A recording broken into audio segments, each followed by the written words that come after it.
We made this.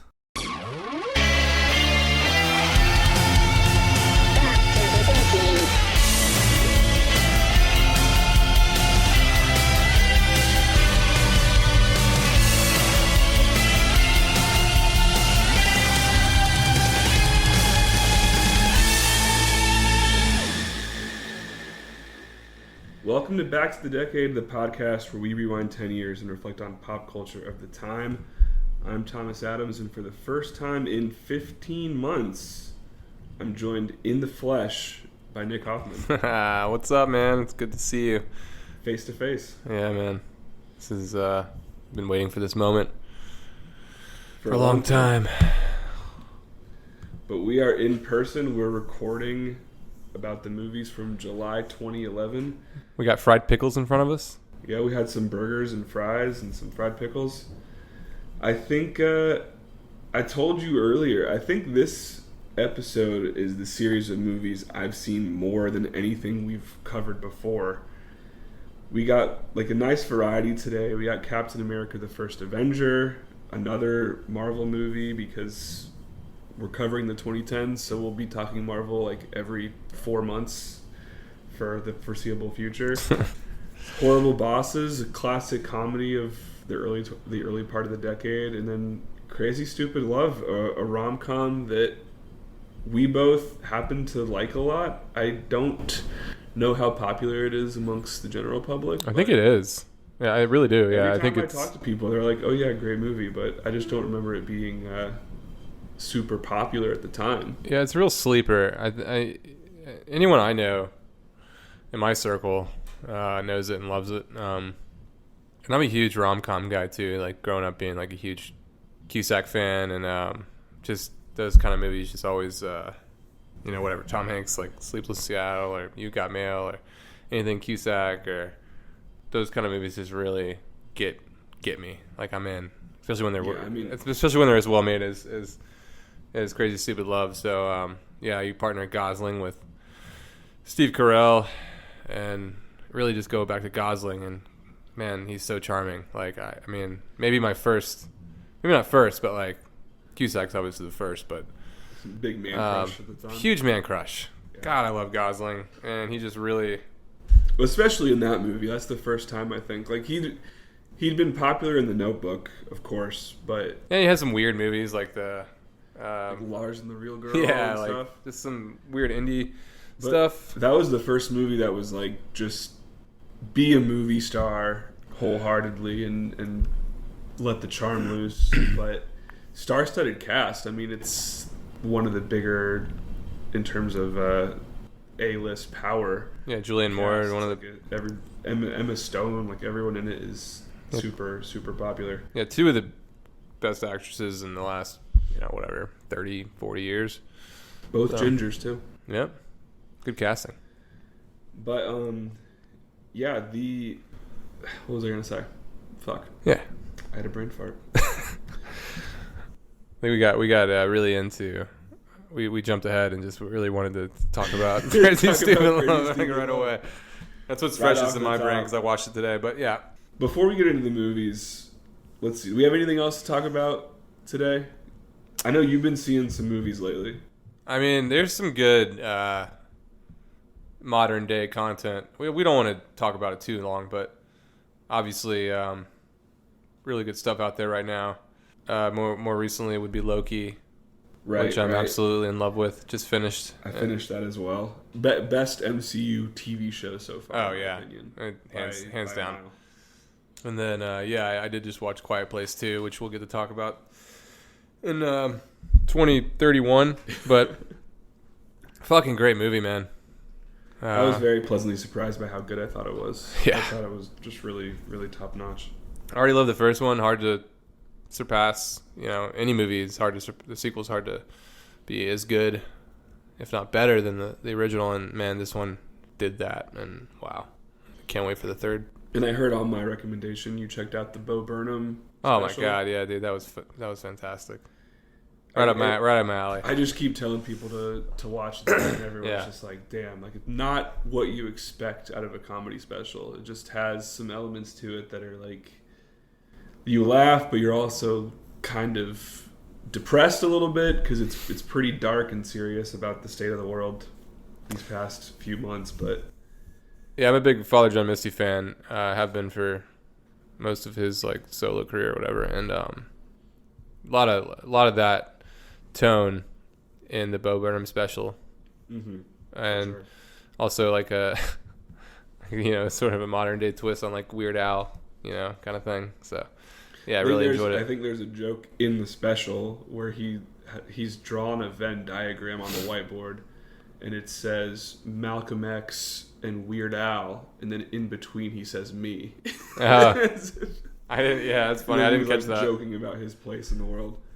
Things jumped around so much in that I.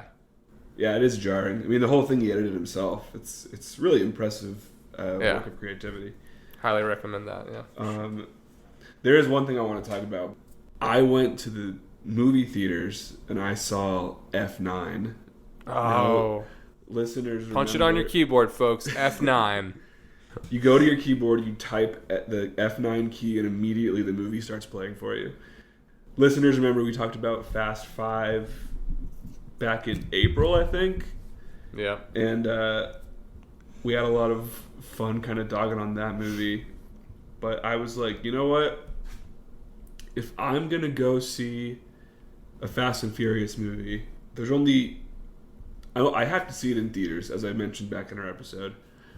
But there's a new format of movie going that I had heard about, but had not gotten a chance to do yet because the pandemic happened, theaters closed, and I didn't get a chance to see something in this format when it first opened at the Atlantic Station Theater in downtown Atlanta, or midtown Atlanta. But it's Regal's 4DX, which is a format where they basically turn the entire movie into a theme park attraction. You're sitting in these seats. It's like a pod of 4. And with every scene, they're basically maneuvering your chair as if you're like in the film. No. So no, I don't want to do this. For Fast and Furious, whenever there's a car chase, they like lift your seat up, they tilt you back, and then like blow a gust of wind cannon in your face. Are you serious? If you're in a hurricane simulator. This is what you did? Serious. I did this. This is a thing? Yeah, I did this. Oh no.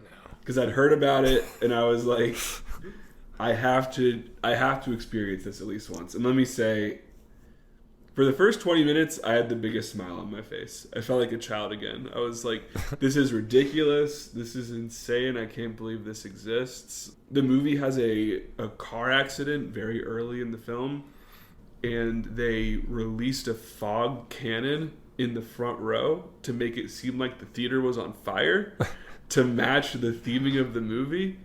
Every time there's a bullet shot, it blows little spurts of air into your face as if you're also getting shot at. It is absurd, and I was like having the greatest time. And then an hour passed, an hour and a half, 2. Finally we get to 2.5 hours. That's how long this fucking movie is. It's 2.5 hours long. And by the end of it, I was so done with 4DX. What do they do when like it's just Vin Diesel talking about family or whatever? It's dramatic. Is it like you smell his breath? Does it like smell like hot dogs or like what? No, for those scenes you're just kind of sitting there okay. somewhat uncomfortably because the seat's not the most comfortable thing in the world because they have to like make it maneuverable. This is like a new thing? Like I've never even heard of this. This started back in I believe 2016. I remember reading the first movie they tried this with was Batman versus Superman, Dawn of Justice. This was the first like test run of this. And it only existed in New York and Los Angeles. And it made its way to Atlanta in like, I believe like mid 2019. And I had heard about it. I just didn't get to try it before the pandemic kind of shut things down. So then they opened it back up, and I was like, if I'm gonna do it, I'll do it for fucking Fast and Furious because I don't actually like care about that film. Yeah, I just wanted to try an experience out. And by the end of that movie, I was in actual pain, like actual pain, because the things got probably, I don't know, somewhere around like 17 car crashes in the movie. Like there's just always. So you feel like shit. you've been through all the crashes with the people. Every time the car crashes, the seat like punches you in the back. Oh my god! And you feel like you just got fender bendered. And It's giving me anxiety just talking about it. I did it by myself. I'm very happy that I did it, but it was something that I was definitely like, this is good podcast material at the very least. Like I've always hated 3D, so like this just sounds like an absolute nightmare to me. So this wasn't you didn't wear glasses for this. You just got freaking tortured by a seat for 2.5 hours. So yeah, that was at least a story to talk about. But the movie itself, not very good. It's it's Fast and Furious. It's probably like as good as the other ones, but you know, it is what it is. That franchise has kind of staked its sector of the world, and good for it. Yeah, and I have to throw an apology out from the last podcast we did. We talked about this movie Beginners, which we both adored and really love. There was no mention of Arthur, the dog. Didn't talk about the fucking dog. Maybe arguably the best character of the movie. I don't know what was going on in our heads, but I even like I know you did this too, but like I had written down in my notes for the episode. I was like, yeah, I don't write notes down. I should do that. I was like, great. I wrote down great year for dogs in movies because his 2011 was. I remember like The Artist, which would win Best Picture that year, was very well known for having like a lovable dog character, and then Beginners was another one that a lot of people talked about for having such a noteworthy dog character. And they really like they give the dog dialogue and stuff. Great use of subtitles for the dog. Right. Kind of like plays into the tone of like being. It keeps asking if we're married yet to Oliver's character. Ewan McGregor's character Oliver. So yeah, shout out to Arthur from Beginners. I don't know if he's still alive. The dog itself, but you know. There's a great history of those breeds of dogs. You know, as Fraser's another one, Eddie. Mm-hmm. God, why am I'm drawing a blank on the breed. What is it? It's Jack Russell. Jack Russell, yeah. Yeah, man. Arthur, you're incredible. I would probably say that you had the greatest dog performance of 2011, and sorry we left you out in that last podcast. We'll shout him out again at the end of the year when we do Best Dog of the Year. Yeah. On our like yearly awards, nice. And he'll get his due. He'll get his due, even though we forgot about him. Yeah, the only other thing is we both watched Steven Soderbergh's No Sudden Move. Oh yeah, man. On HBO Max. Really loved it. Good movie, and just kind of a nice little crime caper. I'm not like the biggest Soderbergh fan in the world, but I thought noir. That this one was certainly. I'm excited to have good movies back in the world again on a consistent basis. Yeah. It felt like we were kind of lacking in it. But I think that can do it for our discussion on 2021 modern times, and we can go ahead and jump into our decade rewind. You mean we can go back to the decade? Oh man, I'm also getting over a cold. Or I have allergies at the moment. I don't know what the fuck's going on with me, but I do not sound probably normal, or am I right? I've been sick nonstop for probably 10 weeks. It's fucking just daycare, man. Daycare crud. I mean, speaking of, it's 1 year. This will probably be our last recording before both our daughters turn 1. Oh yeah. Mine turns 1 a week from tomorrow, and yours is about 3 weeks after that. Yeah, I can't believe it. It's kind of crazy that we're at this point already, but we've kept them alive so far. So it's 17 more years and get the fuck out of my house. Just kidding. Everyone keeps saying, like, just think it's only forever. And I'm like, yeah, it certainly feels that way right now. Like, yeah, you kind of like never are free of that responsibility, but it's definitely been cool to kind of watch them grow, and we grow alongside them. Yeah, man, it's been quite a journey. I can't believe it's been a year. It blows my mind. Yeah, it's like crazy that we've been doing this for like a year and 4 months, which is kind of crazy to think at this point. It just kind of 2020 both went by so slow and so fast at the same time. It just feels kind of like a blur. Yeah. But we're in 2011 now. That was a simpler time. Yes. For my memory. Phase 1 of the Marvel Universe was happening. Phase 1 of the Marvel Universe was happening. We weren't bogged down with 4 phases of Marvel filmmaking and television shows. I will, just to like briefly go into Loki without spoiling anything.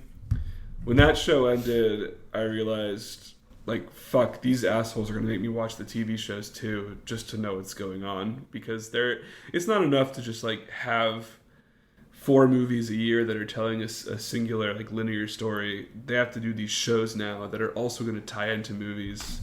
Yeah. It's just exhausting. They make good content, thankfully, but, like, they're so demanding of your time.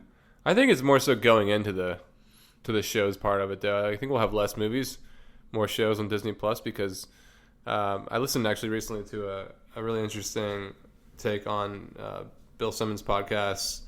God, I can't remember the name of the guy he had on, but he was like a box office guru, like just a really Alan Sepinwall, perchance. Yeah, that sounds someone like that. Yeah, but they talked about this, about how, like, you know, you got Black Widow right now in the theater, but also you can buy it for $30 on Disney Plus, or right. You can stream Loki, right, or like these new shows and everything, and like they want you to be at home streaming their content more so than they want you going to the movie theater, because they get a much bigger slice of the pie, right? Well, the whole slice, really. They get your money every month as opposed to just with that one time. Exactly. So I think it's going, especially with the pandemic, and what that did to the industry alone. Like it's going in the direction of, like, as far as something like Marvel goes, I think we're going to be seeing more in our living room, like these shows and everything, and these subscriptions to the network.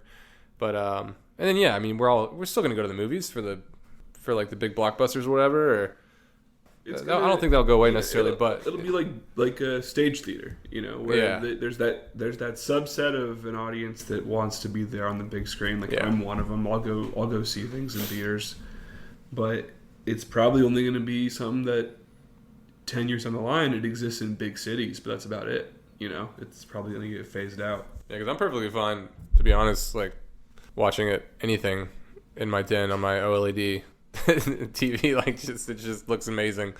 So I'll hit the theaters again one day, but I'm not opposed at all to just watching anything for the first time in my living room.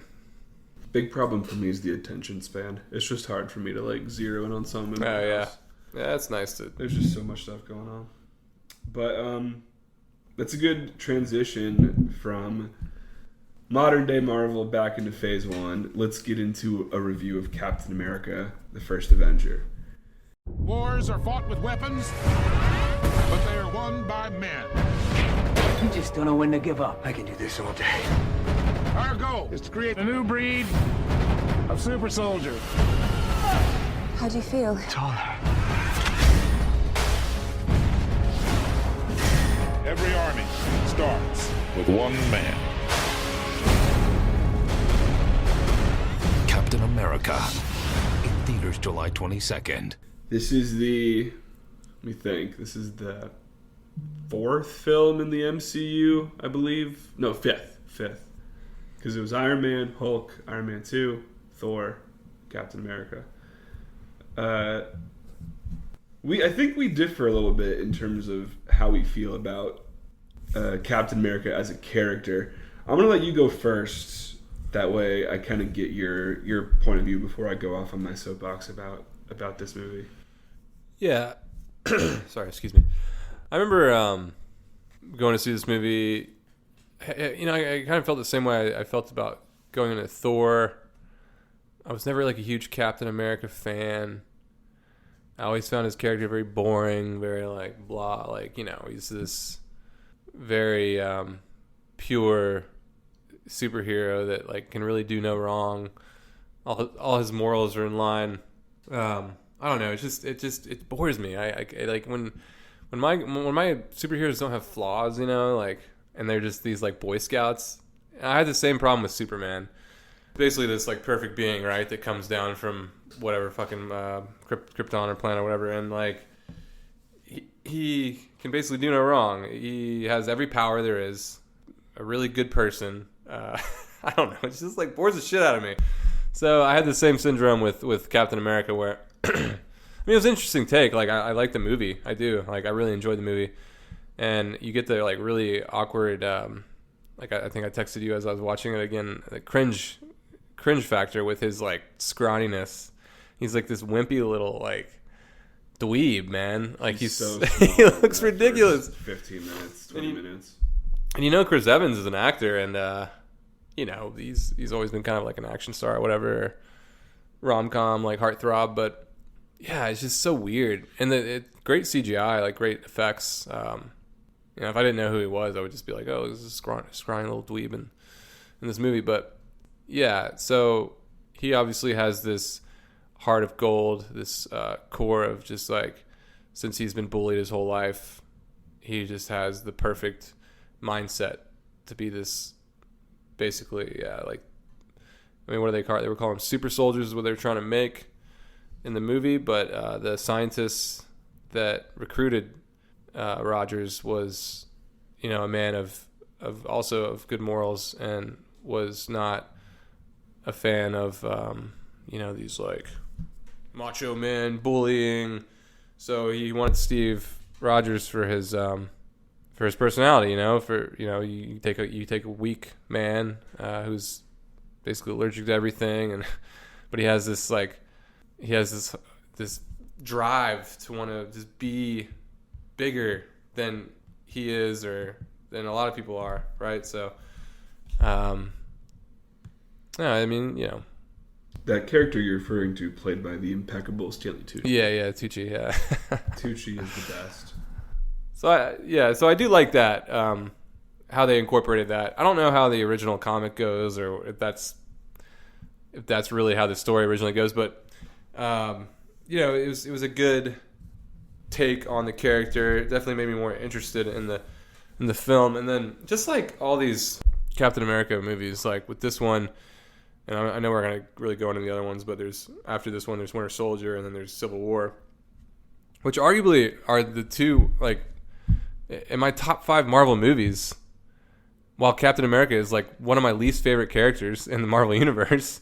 Yeah. He's got 2 of my favorite movies in the top 5, like Civil War and Winter Soldier. So just really well made movies. And then I was texting you about this too, but I really love, more than anything in First Avenger, I love Red Skull. I love Johann Schmidt. Like what a fucking great villain. I love Hugo Weaving, like knocks it out of the park. You know, he's fresh off, you know, Matrix shit. And yeah, I just think he kills it in this movie. I think he has the best performance, and maybe besides Tucci. But he's like, should have given Tucci an Oscar for this movie, honestly, but yeah, I love Red Skull, dude. I love when he like rips his fucking flesh off and exposes, because you're kind of teased through half the movie with his, like, you know, it's Red Skull, and dude's like painting his portrait and everything. There's all kinds of red paint and shit. So I love that. So as far as a villain goes, I really, really like this movie. And every time Hugo Weaving as playing Red Skull on the screen came up, I was just like, fuck yeah. I kind of wanted him to win in like some parts of it, but you know, I don't even know what happens to him. He gets like fucking sucked up in the universe, which is cool too. Like, I guess. Yeah, I mean, we find out like many movies later, right, where he's been this whole time. Oh, do we? I don't even remember. Well, if you remember, I mean, we don't have to go into it. I'm spoiling like movies that are old, like they're old movies. But yeah. Remember in Infinity War, we find out that Red Skull's the one that's like guarding the that's Soul right. Stone. Okay, yeah. I think on that's some cool. planet or whatever, and it was repurposed. Well, I mean, Hugo Weaving is, the funny thing about him is, like, from all reports, he hated doing this movie. Oh, really? Because the makeup work was ridiculous. Yeah, I bet. If you're an actor that enjoys that stuff, I'm sure it's whatever, but like, you got to get to set so many hours early to do that sort of makeup work. He kind of did look like Jim Carrey's mask, but instead of it being green, it was red and a little more evil looking. I mean, so I know that took a lot of work too. I think nowadays they just would have done the whole thing CGI, but 2011 stuff was a little more man. practical. I love that. I love the prosthetics, the real, it was really, the real shit. Really cool looking, especially when the scene where he has the showdown with Steve kind of halfway through, and you can see the red peering through his white skin. Yeah, it's just a really cool look. It's kind of awesome, especially for the World War II theming and how prominent red was with the Nazis and everything. And there's this weird line between the Nazis and Hydra where they're kind of the same but not really. Yeah. So it's funny you say that Winter Soldier and Civil War are in your top 5. They're in my top 5 as well, but this movie is also in my top 5. Oh, no. I wouldn't do that. All 3... Not all 3. All 3 Captain America movies are in my top 5. It's too much cap, man. It's too much cap. They're in my top 5 Marvel movies. I think the only other 2 that are in there would be Avengers Endgame and Black Panther. But Interesting. I wouldn't say I love the character of Captain America, but I think that Chris Evans is my favorite, more so than RDJ even. I really enjoy his performance as Steve Rogers, and I think they've made that character a lot more compelling than it has any business being textually, because in the source material, Captain America is kind of boring. It's kind of Superman's whole deal is the truth, justice, and the American way. He's stands for all these moral values, doesn't kill anybody. Captain America is very much inspired by that mold. It's a similar type of douchebag hero. I know that the tagline for the Avengers was Earth's mightiest heroes, and Captain America is the poster child for that shit, especially the imagery of that shield. I just don't like these guys. I don't trust them. These oh, do goody, oh, they're perfect. There's they can do no wrong. No. What I think Marvel does with that idea that's interesting, and why I think these movies are so good, is that they really tested that aspect of him at every turn. So Winter Soldier, he's this guy that's he serves his country, does whatever his government's going to want him to do. And then as the Winter Soldier unfolds, he learns, hey, my government's corrupt. The people that I'm working for that I thought were the good guys might actually be the bad guys. The whole SHIELD is Hydra twist. And he has to kind of confront, what does it mean to be basically a action figure who's doing all of these tasks for a sinister corporation without realizing that's what you're doing. He does that same dumb shit in Civil War too, though, doesn't he? The whole thing with Civil War is that he refuses to abide by what the government wants of him, because the government in Civil War wants him to sign, I believe it's the Sokovia Accords or something it's called. This treaty that superheroes have to announce themselves, and superheroes must be property of the government, because while let to operate on their own, then they would be far too risky and have all this collateral damage, yada yada yada. Yeah. And he goes against that, all in the interest of protecting his old friend Bucky, who we're introduced to in this film, the first Avenger. He dies in this movie and will eventually come back because he was turned into a super soldier by Hydra. Bucky, no. I will say I think that they messed up Bucky's death in this movie. As I'm watching the first Avenger, my biggest complaint is that I don't think this movie does a super great job of establishing Bucky as someone that we really want to protect as an audience. Yeah, I think when Winter Soldier came out, I was kind of confused. I was like, wait. Right. Who the fuck is he? He's just not much of a character in this movie, which if you're going to make the entire emotional arc of Phase 2, which is, Captain America realizing that his buddy is this villain and did these terrible things, and what does that mean, then you really have to make that relationship work. You have to make that something that the audience cares about, and I think it honestly takes them until probably the latter part of Civil War for us to give a shit about Bucky. And I eventually care about Bucky. It just takes them a lot of movies to do it. And the other relationship at the heart of this movie is that with Steve and Peggy, played by Haley Atwell. Agent Carter, who would get her own spin-off TV show and is, in my opinion, I don't know if you agree with me on this, I think this is the only successful romance the MCU's ever done.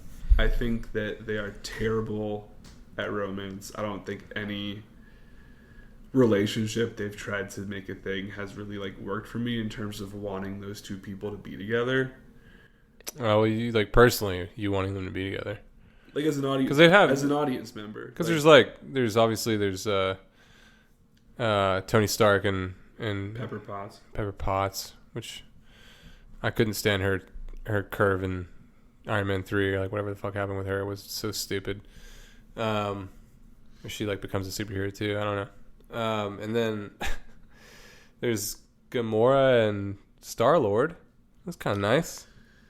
I don't know. It's all kind of reset though now in the. Yeah, I'm not super into that one. I went through all of them in my head. There's yeah, you gotta be thinking now. There's Black Panther, T'Challa, and the Lupita Nyong'o character in that movie, whose name is escaping me, the character's name. There is. They briefly attempt to do something with Black Widow and Hulk in Ultron. Nah. That's a failure in my opinion. Deadpool? Deadpool's not MCU. Well, it is now. I mean, not yet. They've not written him in yet. Not yet, but he's there. Eventually that could be a thing. But he's still part of the Marvel universe, though. I think Tony and Pepper is the closest thing they've done. Yeah. But even that, for me, I think is pretty unsuccessful because I just think that they were far more interested in Tony than they were in Pepper. The bottom line is Marvel doesn't write women very well. They never really have, and they're trying to now. They're getting more female writers. They're trying to become more diverse in that way. But there's something about Agent Carter that works for me because she's someone, and it shows by the fact that she got her own spin-off TV show. I feel like she is a fully formed person outside of her liking Steve. No, yeah, I love the character for sure. She's kind of a badass. As far as the romance goes, I don't give a shit about the romance. But I'm sorry, I cut you off. No, you're good. I think that I care about it as a viewer, and I think that the writers of this huge franchise clearly think that the audience cares about it because they made it. They made it the final shot of Endgame. So here's my problem. Yeah, and we're jumping way too far. Maybe I don't even know we should be doing this, but I hated that part of Endgame. When he it's I'm gonna go back and I'm gonna just live a life with her, even though she had another family and kids with someone else. He's just gonna go back and erase all that. Or he's what the fuck? No, I hated that part of Endgame. I loved Endgame, and I loved the one before it, Infinity Wars. I like that one a lot more. But no, dude, that whole Steve Rogers, old man, sitting by the lake talking about. I'm sorry. That scene specifically was dumb. The decision of him as the old man, I think the prosthetic looked pretty bad, and that part didn't work for me. That part existed to set up the Falcon and Winter Soldier TV show that I also thought was not very good. But the decision to have him go back and be with Peggy, I think that First Avenger is one of the more successful endings, in my opinion, of the MCU because it's that twist ending of he's frozen in the ice and he's 60-something years, I believe, is how many years he was frozen. Yeah, that was a cool ending. And he comes back and he's in the middle of Times Square and Nick Fury shows up and it's that final line that in reading up on it was very divisive at the time, but the movie ends on him saying I had a date, which is referring to him and Peggy were going to go dancing, but they never got to because he, ostensibly died in his own time. And what I like about Steve and Peggy doesn't even have much to do with the fact that I think that Steve and Peggy are like this really great pairing as a romantic couple, but it's more so the idea of, I always thought what made Captain America compelling to me throughout the MCU was that he was this fish out of water, right? He's this guy from a different time. He's from the 40s. His values are very of that era where it was like, we are Americans and we have this clear-cut villain in the Nazis. Like, everything's like pretty black and white. Like, there's good guys and there's bad guys, and we're on the right side of history, and we're trying to fight against this evil force. And that's the era that he's from. And he fast forward 60 something years into an America that's like shitloads more complicated. And it might have been complicated back then, sure, but like our perceptions have certainly changed now from what things were back then. So you have the whole element of Tony Stark, his arc is that he's this arms dealer who basically, works to keep countries fighting with each other, keep countries like constantly in battle. And he's supposed to be kind of this force for good, but ultimately he spent a lot of his life like serving sinister, bad people.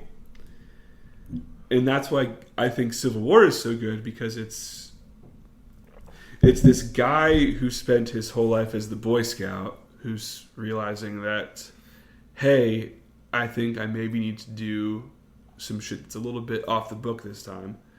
And you have Tony Stark, who's the guy that spent a lot of his life being the playboy, being kind of the bad guy, more or less. And he's trying to say, hey, I'm just desperately trying to do what's right, protect people, and you're getting in my way. These two people who had these like rival philosophies that are now like completely flipped and are doing the opposite of what they initially did. And the first Avenger, in my opinion, is the catalyst of all of that. I think it's a great origin story. The first half of it is extremely compelling as you're like watching the World War II stuff. You're watching him become the first Avenger. Yeah, the montage of him and his boys like infiltrating and like killing Nazis and shit, like that was really cool. Really love that part of the movie for sure. It's a great origin, like watching him become that like the super soldier, like not just like a superhero that's doing like beaming lasers out of their body or magic. Like it's just like superhuman strength, basically, right? Exactly, like a guy with a shield and some weapons that's like going in and taking care of this like very real threat, Hydra or these Nazis. Yeah, I loved all that. But I think like what I love about First Avengers, I think that it is a movie that does a perfect job, in my opinion, of setting up this arc for that character as the Boy Scout who would get frozen in time and then thaw into a world that doesn't have room for Boy Scouts.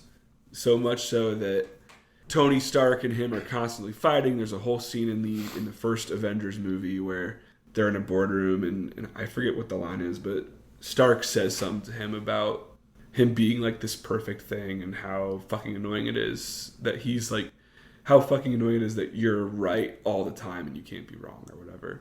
Yeah. And that shit's compelling to me. I think it's intentional that he's so boring because it makes it better that his arc by the end of his run in Endgame is that he doesn't have to be that anymore. He's just like the leader and he's going to protect his people at all costs. But it's not so much anymore about the picture perfect image of America and preserving that. Right. So yeah, that's my thing about Captain America and why I think it's actually interesting that he's so, quote unquote boring. Because I think it's like one of Marvel's best attempts to actually make fully involved character arc. Yeah. I mean, it's something they did a similar job with Thor too. I mean, I didn't find his character very interesting either. Before the first movie, I I was like, why are they investing in this dude for the franchise as well? And I watched the movie and I'm like, all right, well, that was pretty good. Way better than it should have been. And we mentioned that. Excuse me. God, man. My throat is all clogged up. We mentioned that when we talked about Thor earlier in the year, but yeah, similar arc, right? Because Thor also becomes very interesting in his own right, and with his story arc, and with like more recently like Ragnarok, his character is just so much more interesting now. He's going to all these different places, and yeah, I see what you're saying there with Cap. I mean, I still feel the same way I do, like that Tony Stark feels about him. Like if I'm in the room and I'm like, I have to work with Cap or I have to like be around him and deal with his shit, I'm like, I'm over there in the corner, like rolling my eyes, like motherfucker. Yeah, I don't know, but yeah, I don't know. I like the flawed guys. I like the damaged goods more so. I mean, which is the reason I love the show right now, Loki. I love that this anti-hero who's originally a villain. I love when villains become, good in a way. Like they moralistically, they find something in the bad guy. They find something inside them that brings out the good and makes them a better person, and they evolve from there. With Captain America, it's just like that's all out the window from the very start. It's like, well, this guy's good. He's purely good. He's always gonna be good, and I mean, that's it. I think part of it is that like Marvel sets your expectations with its certain character arcs. Like I look at a lot of Marvel's A-list heroes, and I think Thor is a bit of the exception here, but like Iron Man, aka Tony Stark, Star-Lord, Doctor Strange even, these are characters that have very similar arcs in that they're these pretty selfish guys that learn to be selfless and learn to be part of a team.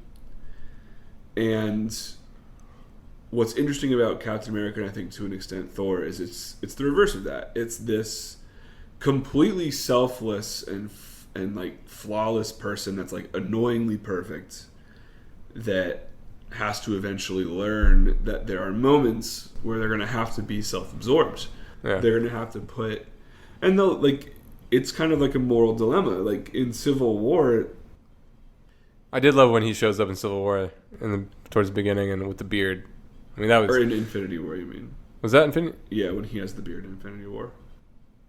Civil War is the one where you think Bucky like killed Black Panther's dad, and he like basically takes him on the run. So he shows up with the beard at the beginning of Infinity War, where he like saves the Scarlet Witch and all that. Right. Okay. Yeah. See, that was my favorite Captain America moment. I was like, okay, like this is what I'm talking about. He's kind of on the run. He's hiding. Well, yeah, I would, and Chris Evans, I believe, will never do it because he seems pretty much done. But like, I'm very interested in what that was like. Like that those 3 years where it was Captain America, Black Widow. Of course he'd do it. Give him like $300 million. He'll do it. To my knowledge, I think Black Widow, the movie that just came out, kind of touches on that period a little bit. It's that period in between Civil War and Infinity War. But when at the end of Civil War, when it's this realization that Bucky killed Tony's parents, and he's got this choice to make between, my oldest friend and this guy who's become my teammate, this guy who's become, part of my quote-unquote family, and who am I going to protect? I mean, that's a big moral dilemma. And I think that a lot of people, myself included, felt very Team Tony in that movie. That you're like, fuck you, Cap. Like, you're supposed to be this guy that's like standing up for like the greater good all the time, and yet you're like, yeah, I know my buddy killed your parents, but he's still my friend. And I love that line where I think Cap says he's my friend, and Tony says so was I. Yeah, like it's just like it's a great, and that's why I love Civil War so much. It's a great culmination of those two arcs kind of coming to the surface.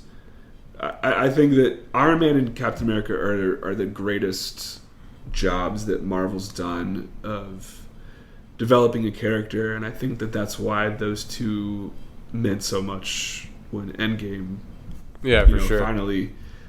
finally kind of brought the story to a head. So yeah, you could spend forever talking about Marvel. There's so many movies, but you enjoy this movie. I love it for a lot of the reasons that I said.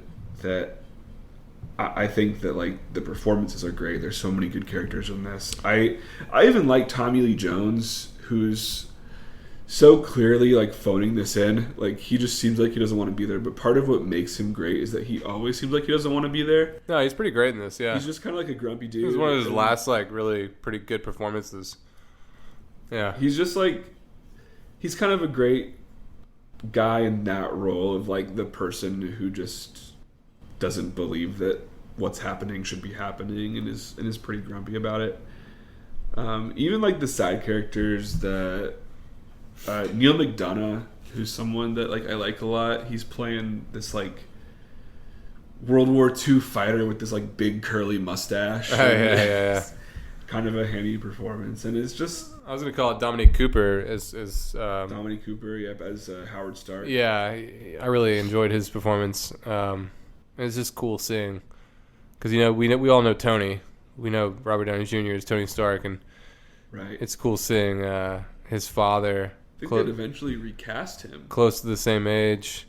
I think he's a different actor when they do like Closer to when Tony was like yeah an adult or whatever. yeah but he's also older in the storyline anyway. Like in this one he's like Young. he's in his 20s. Yeah. So yeah, Dominic Cooper for sure, who would go on to do. I always wanted to see those Preacher shows on I think it was on FX, Or like AMC or something. the AMC. Yeah, he was great.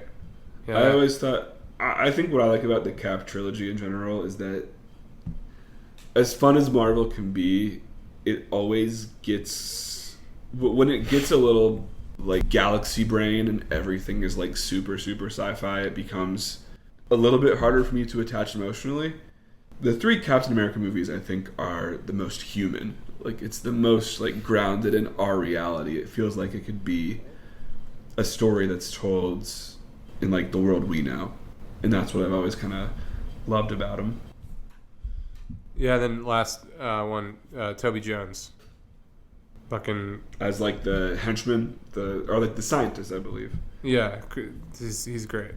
I love him. He's so weird and wonderful. Great actor. Wasn't he Capote? Or no, I think Philip Seymour Hoffman was Capote. No. There was another one. It was the same year where a lot of people said that this. Maybe it's not him. I don't think it's someone else. He looks like he could play Capote though. There was another Capote that people say arguably was a better performance. That came out like within the same year or two. Yeah, he played Capote in a movie called Infamous. Yeah, that one exactly. See, dude, people are real high on that performance. I've never heard of this. Oh yeah. I know Toby Jones from like freaking. Yeah, see, it came out the same, like 2006, Capote. Philip Seymour Hoffman came out in 2005, so it was that weird, you know, there's when movies oftentimes will, like, parallel one another, will kind of come out within the same year, and they'll, like, one's on a higher level as far as release goes, and the other's kind of, like, just chilling in the... Right. So, yeah, He man, gets the Toby the Jones. Oscar attention. I mean, I know him best as, like, the voice of Dobby in Harry Potter or whatever, but I think that can do it for Captain America. It's one of my favorite Marvels. I'm not someone that... I don't think there's like a single Marvel movie where I'm like, oh my god, like this is like 9 out of 10, 10 out of 10 masterpiece. Like they're all like just like very good for me. I don't have any that I'm like... I would say Infinity War. See, Infinity War, and that's something we can talk about in a few years. That's one I don't like. I don't like that movie. Really? Yeah. I love Endgame. It's my favorite one of all of them, but not a fan of Infinity War. I just think that movie was like too spliced together for me. It felt like a TV show, and I just like I wasn't really into it. But Yeah, it's another conversation for another Yeah. time, but let's move off of completely that. disagree with you. We can leave it at an agree to disagree on that one and move into a review of Horrible Bosses. You gotta trim some of the fat around here. What? I want you to fire the fat people. Let's have sex on top of her. Let's use her like a band. That's crossing the line! I own you, you little runt. Thank you. I guess we're just gonna be miserable for the rest of our lives. Why don't you kill each other's bosses? That's actually a good idea. Everybody free! I can't go to jail. Look at me. I'll get raped like crazy. I'd get raped just as much as you would. I know you would. Horrible Bosses. Rated R. Starts July 8th. All right, Horrible Bosses.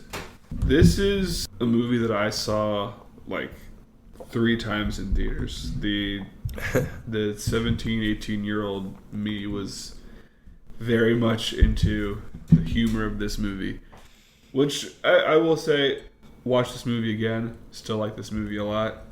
I don't think it necessarily holds up quite as well in 2021 as it did back then, as kind of some stuff has come to light about Kevin Spacey, who's one of the stars. And then some of the humor is a little bit like, I don't know. The Jennifer Aniston plotline is maybe like a little bit inappropriate, but I think the movie at least knows that it is. I think most of it's fine. Yeah. I think there's like the Jason Sudeikis character with the lines like, speaking of entrapment, I'm gonna go see that girl about her vagina. Like, like that kind of stuff is just sort of like, okay, I don't know. This is like not as funny anymore. But he does have one that I love where he's looking at a picture of Kevin Spacey's wife, who's played by Julie Bowen of Modern Family, and he says, "I'd like to bend her over a barrel and show her the 50 states." It's kind of a stupid line, but I love in the post-credit outtakes when he like says it and he's like, "That's from something, isn't it?" "Yeah, it's from a movie." He's like, "It is now." Yeah. And it's kind of like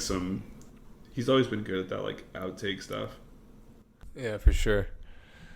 The reason I really love this movie to begin with was, I mean, I was already a huge fan of It's Always Sunny in Philadelphia. Like, it was my favorite show at the time.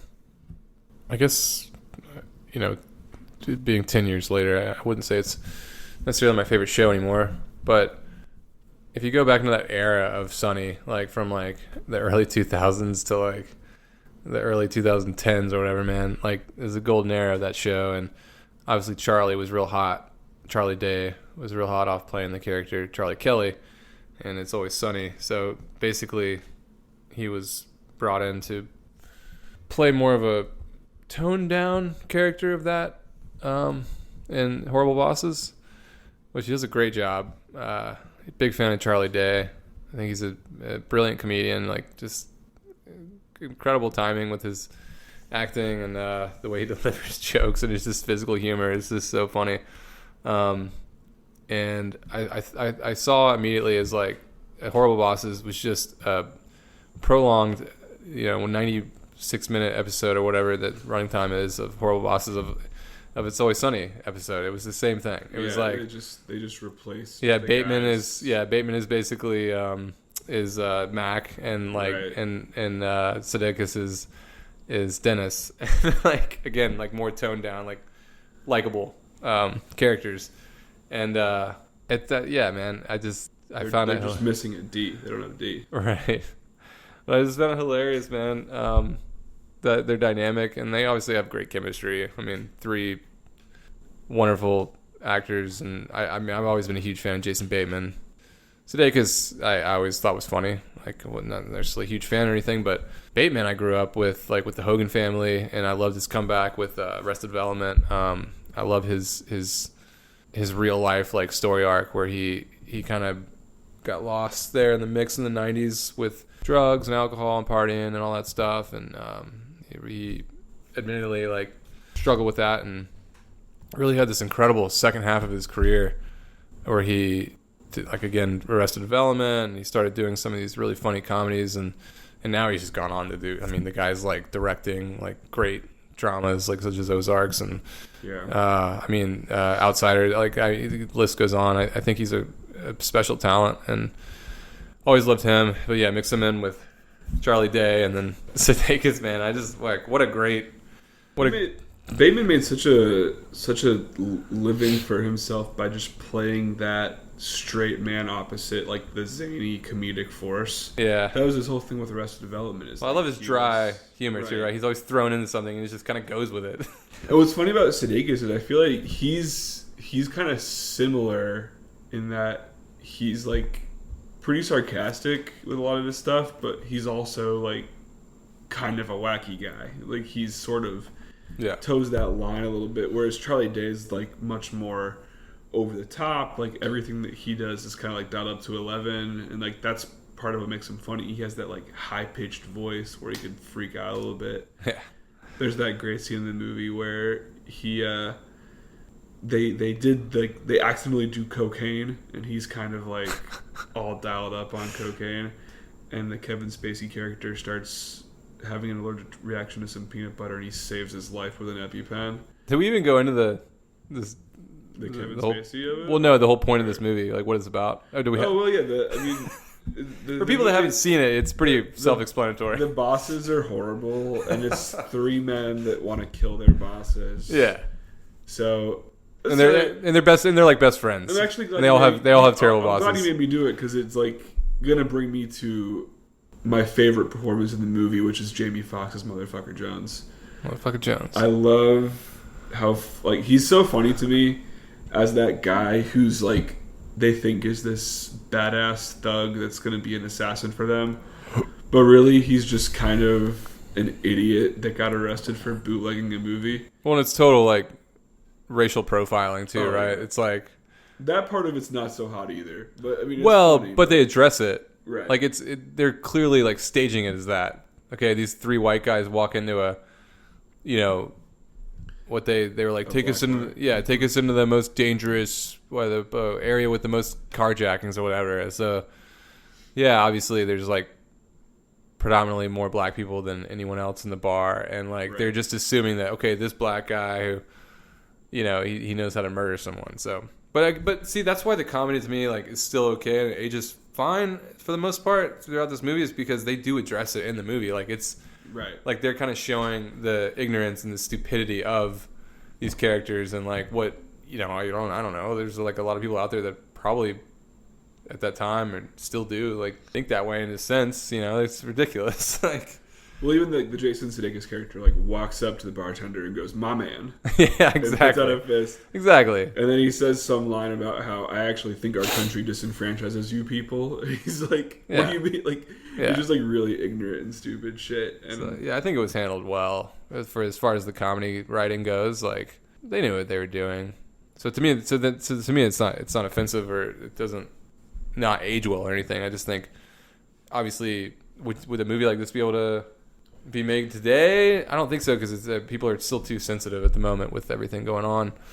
Yeah, I mean, you could do something like it. I just think it's like where we go with that brand of humor is a lot different now than it was back then.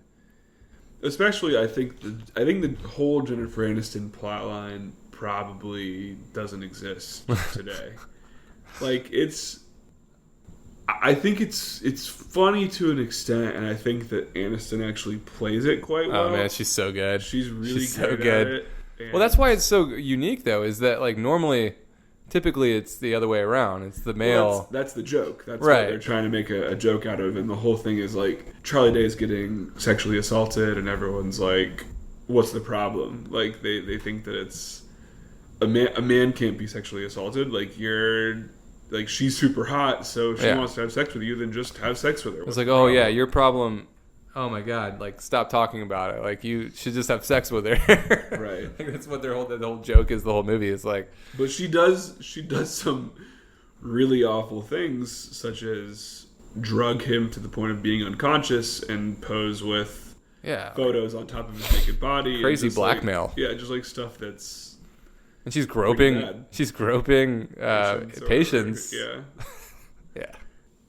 She plays it phenomenally, and I think like it's the integrity of her performance that kind of keeps it from being just like completely like unwatchably offensive, because she plays it with like such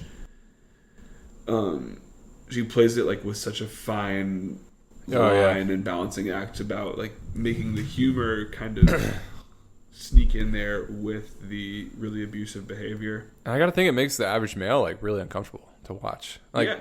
say you're like watching this with your like significant other, and you're just like, I mean, it's especially uncomfortable because she's doing like these awful things that I think would horrify any person, but she's also like one of the most gorgeous women in the country. Yeah. So you're like, you're forced to like. You're conflicted. With, like, yeah. You're like, how would I react in this situation where it's like this fucking Jennifer Aniston, man, terrible things. Yeah. But like the flip side of it is Kevin Spacey, who in real life is actually that kind of person, is actually an abuser and just kind of like a piece of shit. And he's playing a kind of person in this movie that like seems really close to what we find out is who he is in real life. Okay, so and here's why I don't think. Okay, so obviously things happen with Spacey in real life that we're all disgusted by, or whatever. But this is why I can watch a movie like this and still, watching his performance, you hate the character that he's playing, and yeah, like you said, he's playing it probably pretty true to who he actually is. So, I don't think it takes anything away from the movie, even today. It's the same thing to me with like Baby Driver, which I love that movie. Kevin Spacey's also, and he also plays a piece of shit. He always plays these pieces of shit. So like, he at the end of the day he reaps what he sows in real life. But like, as far as him playing these terrible pieces of shit in movies, I mean, obviously that's why he played him so well, because I guess that's down to the core of who he really is. So to watch him get beat up in this movie and lose and shit, and like the others too, I don't mind watching that at all. It is satisfying. It's very satisfying. Get bested. The third one is Colin Farrell. Colin Farrell's the boss. Oh man, he's so Jason so good. Sudeikis, and he's cut short, he's man. Really funny. Yeah, cut short. He dies too soon. They kill him off quickly. Yeah, because Kevin Spacey's character. Yeah, Kevin Spacey. They leave Colin Farrell's phone inside Kevin Spacey's house, and he thinks that Colin Farrell's fucking his wife. So he like goes to his house and he kills Colin Farrell. But Colin Farrell is just like playing this disgusting person, is always on cocaine and just like doing all kinds of gross shit to the people around him. His outtakes are some of my favorite at the end of the movie when they're doing like the credit scenes. Yeah. And they're showing like his outtakes at the grocery store where he's like, "Does my hand smell like diabetes?" He's like assaulting the grocery store clerk. I think that the cast is what makes this movie so rewatchable for one, and also really funny. Like everyone knows what movie they're in, everyone knows what role they're playing, and I think they all play it super well. Yeah, and Charlie, he becomes more and more like the Charlie and It's Always Sunny as the movie progresses. I think it really turns when they do the coke or accidentally inhale cocaine while they're at Colin Farrell's character's house, and then they go into Kevin Spacey's. I feel like should we be calling the actors' names, or should we be calling the characters' names? I mean, the names are the most memorable. I know that Harkin, right? Harkin's Kevin Spacey. Okay. The three main guys are Nick, Kurt, and Dale. I know that well because of. Did you ever watch Horrible Bosses 2? Oh yeah, sequel. I liked it a lot. Yeah, also funny. The sequel's pretty good. More like, again, as I was saying, Charlie progresses to be more like Charlie, and It's Always Sunny. He's like he's full scale Charlie Day. By the sequel. Yeah. I'm sorry, Charlie Kelly in the sequel. But no, sorry, I got sidetracked. One scene I love, and I'm gonna throw you here with a little trivia. See if you caught this in rewatching it. Mm-hmm. When Charlie's character is in the car, basically on the lookout for Harkin, right? Mm-hmm. And he's in the car and he's like just doing numerous things. He has the one moment where he's like, singing the song, and he's going up and down. They call me Hal. Yeah, which is really funny. Stacy. But he's watching a certain movie in the car. So there's an actor that comes up in our next movie. Can you guess which actor it is? And so he's actually in Horrible Bosses too, as well. What are you asking again? Sorry, I maybe didn't word it great, but there's an actor in Horrible Bosses. Yeah. That pops up. In Crazy Stupid Love? That is a major character in Crazy Stupid Love. So he's actually in both movies. You didn't catch it? There's a Horrible Bosses cameo by a star of Crazy Stupid Love? Yeah. Is it Kevin Bacon? No. Or Steve Carell? No, did you catch what movie Charlie was watching in the car when he was waiting, when he was doing the... Oh, The Notebook. That's right. Notebook, yeah. Gosling. Ryan Gosling. Yeah. I thought that was so funny, man. It was so random. I'm watching the movie, watching The Notebook, and I forget, oh shit, he's watching and there's Gosling, and it's just him. Like, they just do like a close-up of him watching. One of his like monologue scenes. Yeah, in the rain. I think it's like right around the point where he's like, "What do you want? What do you want?" But I was actually in the middle of reading some casting what ifs about this movie, that they actually like had a lot of people in mind for some of these roles. Jason Bateman and Jennifer Aniston specifically, like those roles were written for those actors. Yeah. But the role of Harkin, which eventually goes to Kevin Spacey, they approached first Tom Cruise. Turned it down. That makes sense, yeah. They did Philip Seymour Hoffman, who I actually think... Damn, that would have been good. He would have been great, I think. And I'd prefer him. Also Jeff Bridges, who I don't think works quite as well, in my opinion.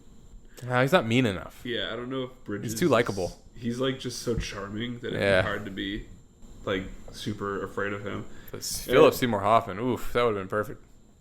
The Charlie role, which I'm reading like, thank God this didn't happen... was supposed to go to Ashton Kutcher. Ugh, no. He was supposed to be the Charlie role of the script.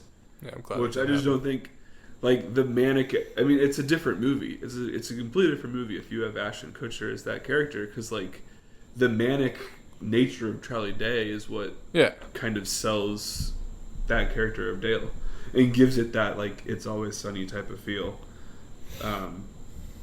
But yeah, they also like had roles in here for...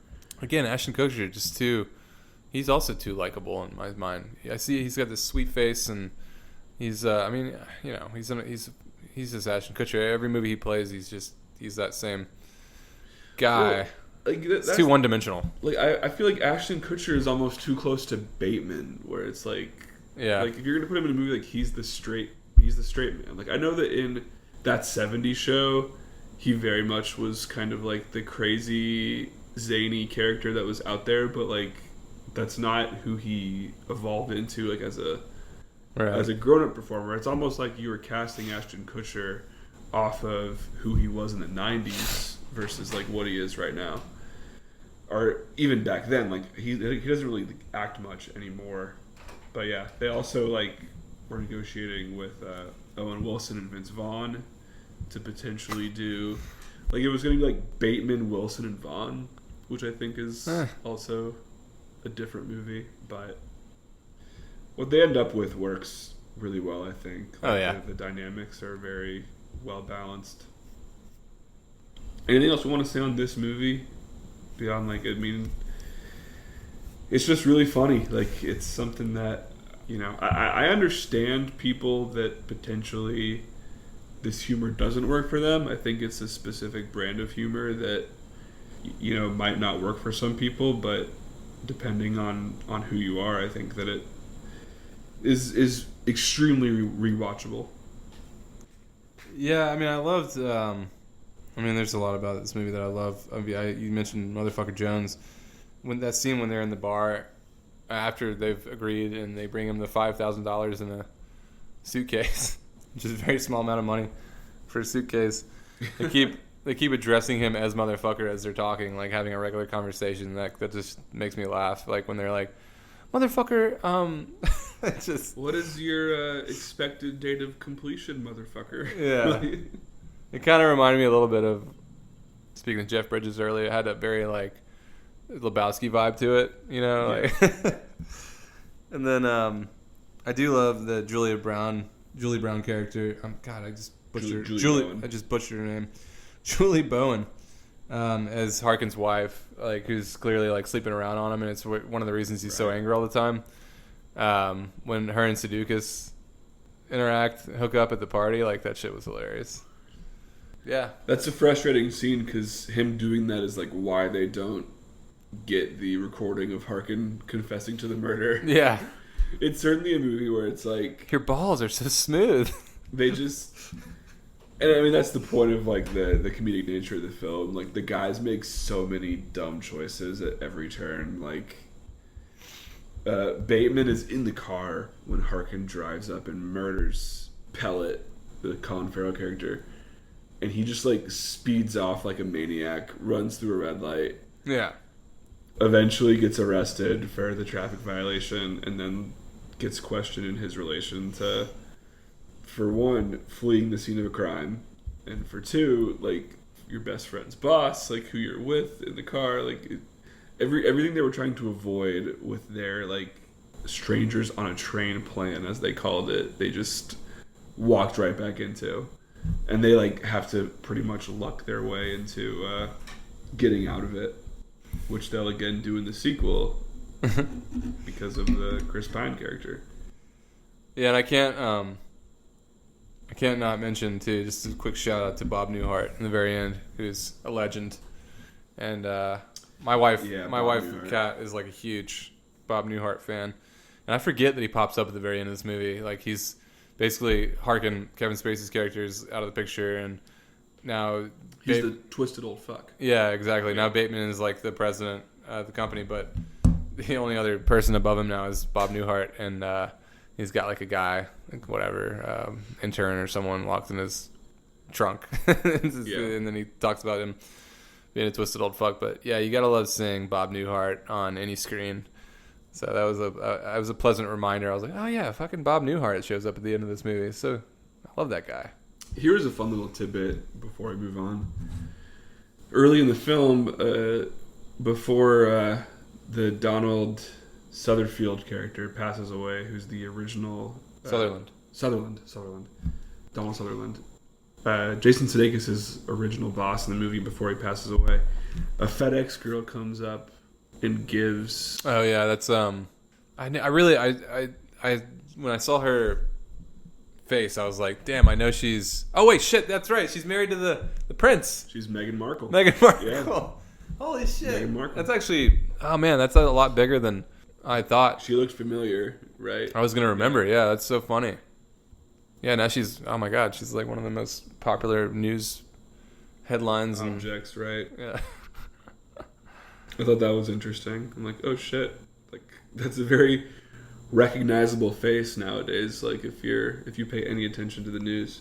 And that was actually one of the more uncomfortable scenes when you talk about like not aging well. That was weird. That was creepy. Sure. Sudeikis is like, surely you're not a FedEx girl. You're just like doing this on the side. Like you're a model. Like you're way too cute to be a FedEx. I was like, oh my god, dude. Ugh. She goes, yeah, not a model. And he's like, when'd you quit? Like I know. It's cringy. It's cringy. It really is. Misogynist. Yeah. Humor that's really like that's the only elements of the movie that I really just like don't like nowadays watching it back is anything with Sudeikis being super misogynistic. I just don't. Especially I mean I think having daughters contributes to it a little bit. Yeah. Like it just changes the way you kind of look at that kind of stuff. Yeah, we've all aged in that sense for sure. But yeah, like Horrible Bosses a lot. I think it's the kind of movie that I don't know if they necessarily make a ton of anymore. Like those studio comedies with big A-list stars that come out in the theaters and. Well, they were all hot, right? They were all hot on just their own shit. You're mixing Arrested Development with It's Always Sunny, and then you got Sudeikis, who's fresh off. I think he was pretty much done with SNL at that point. Yeah, so. Sudeikis is someone that I always, obviously, huge Ted Lasso fan. Excited that season 2 comes out next week. That shows you right there the evolution of Sudeikis. He's like such a nice, because he has daughters, he has kids. Yeah, right. So I think he's someone that I've always liked him. I liked him on SNL. He's in Hall Pass, which I think is funny. Yeah, I do like that movie. He We're the Millers with Jennifer Aniston. I great. also did that. And then later on, he would do some more like dramedy type roles. He did a movie called Drinking Buddies. I don't know if you ever saw that. I didn't see that. He's good in that, and also like a romantic dramedy with Alison Brie called Sleeping with Other People. Yeah, I didn't see that either. I'm a fan of most of his stuff. I think he's had, the difficult task that these type of comedic actors get caught up in is getting out of that image of. I mean, a lot of people used to always compare him to Chevy Chase, which I never thought was very fair. I'm like, I don't know, man. Like, for one, he's a much better actor than Chevy Chase. I think he's funnier. Chevy Chase was his own thing. He was just Chevy Chase, but I don't know. I heard that a lot back in the day. And I think he's finally kind of gotten away from that. I think people are just kind of lazy with comparisons. Yeah. And because it's an SNL guy, I mean, he does a lot of the handsome SNL guy. Like, he didn't have that like goofy look. Like, he was a pretty like conventionally attractive person. He was extremely sarcastic. Like, yeah, his energy. I do think, like, I think about Chevy, and you think about Clark Griswold and his iconic roles. I could see Sudeikis playing the Chevy Chase role in a Caddyshack remake, right? Yeah, he does kind of match those types of characters that Chevy would play. But have you ever seen? Man, I can't remember what it's called. But it's loosely based on a true story about these two. It was totally blanking on their names. They win a bunch of money, or they don't win. You're thinking about Masterminds? Fuck yeah, that's what it is. Masterminds. Thank you. I never saw that. That's with him and Kristen Wiig and Galifianakis. Yeah, Galifianakis. Jeez, can't think of two of the bigger names in comedy. Yeah. Yeah, sorry. So he plays this really funny character. He's not in it a ton, but like that was one of my more liked characters by him in the last 10 years too. Because he plays this like hitman who, I don't know, he's very gullible, and it's just this. That's more of like it's very like Chevy Chase like as far as the character goes, where he's convinced that the dude he's originally supposed to kill is like his twin brothers. I don't know. You'd have to watch it, but I recommend that. I thought it was a lot funnier than I expected it to be. You should check it out. Masterminds, yeah. All right, let's move away from Horrible Bosses. Let's get into our final review of the episode and talk about Crazy Stupid Love. You're getting a divorce? Yeah. Heard you crying in the bathroom. We all thought it was cancer. Oh. Thank God. That's my relationship. Your wife cheated on you because you lost sight of who you are as a man, a husband, and probably as a lover. I'm gonna help you rediscover your manhood. Would you sleep with him? Jeez, God. Yeah, probably. You would? Let's talk about how many women you've been with. Sexually? I don't know when you and I stopped being us. Seriously? It's like you're photoshopped. Is this a bad time? God, can you put on some clothes, please? Oh, I'm sorry, is this bothering you? No, it's not. Cal, if it's not bothering you, we got a bigger problem. What do you want to do with me? I want to show you off to my ex-wife and make her really jealous. Rated PG-13. In theaters July 29th. I saw this movie. I don't think I saw it in theaters. I really just remember. I took a trip this summer of 2011. I went to New York, and this movie was advertised like hell. Like, it was all over Times Square, billboards. Like, I distinctly remember. I actually saw Horrible Bosses. I must have went in July 2011 because I saw Horrible Bosses when I was in New York, and I saw like posters everywhere for Crazy Stupid Love and the Captain America movie. So I remember that like so vividly. But then this movie came out, and I just like didn't hear it talked about a lot. Like, I didn't hear it get much positive word of mouth. I was a boy that had graduated high school, so like this type of rom-com wasn't necessarily like on my radar at the time. But then when it came to video a few months later, I watched it with my girlfriend, now my wife, and we both just thought it was like so charming. This is such a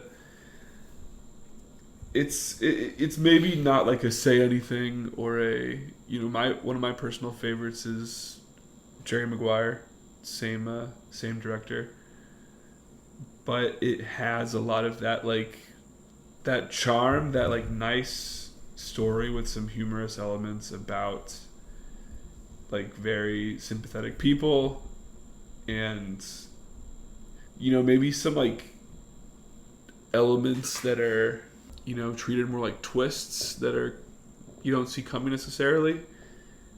But I like this movie quite a bit. It's like, I always bring it up as one of my underrated gems. Yeah. It's not Crazy Stupid Love isn't directed by Cameron Crowe. I thought you said, did you just say Jerry Maguire was the same director?